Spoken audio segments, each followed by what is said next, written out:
Series বাঁচাতে কাল দ্বিতীয় টি-20তে ভারতের বিপক্ষে জয়ের বিকল্প নেই বাংলাদেশের, কিন্তু টি-20 সুলভ ব্যাটিংয়ের অভাব কতটা কাটিয়ে উঠতে পারবে টাইগাররা, প্রশ্ন সেখানেই।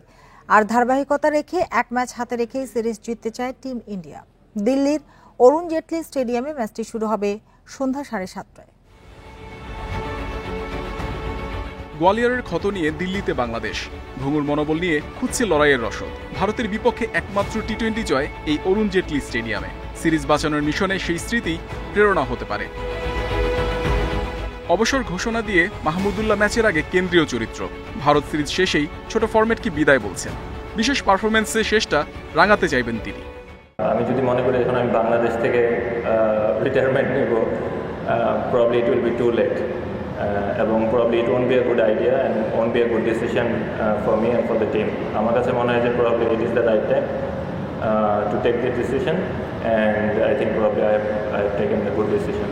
টাইগার একাদশে পরিবর্তনের সম্ভাবনা বেশি। গেল ম্যাচে খরুজে তাসকিনের জায়গায় সুযোগ হতে পারে তানজিমের। পাওয়ার প্লেতে ব্যাটিং দুর্বলতা চিন্তার কারণ।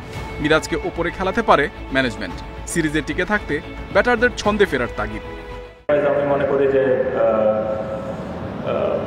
প্রবাবলি হ্যাঁ, আমরা হয়তো বা পজিটিভ ক্রিকেট বা অ্যাগ্রেসিভ ক্রিকেট খেলতে চেয়েছি, বাট আমার মনে হয় যে আরেকটু অর্গানাইজ হতে হলে এটা আরও বেটার হবে to apply ourself in a better way. নির্ভর ভারত আরও একটা সিরিজ জয়ের অপেক্ষায়।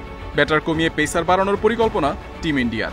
নীতিশ রেড্ডির জায়গায় সুযোগের অপেক্ষায় অনভিষিক্ত হর্ষিত রানা। অরুণ জেটলি স্টেডিয়ামের কন্ডিশন ব্যাটিং সহায়ক। ছোট বাউন্ডারি হওয়ায় বোলারদের বাড়তি চ্যালেঞ্জ থাকে। এখানে 7 টি-20-র 4টি জিতেছে পরে ব্যাট করা দল। টস জয়ী দল তাই আগে বোলিং নিতে চাইবে। Muhammad Nazim, independent news.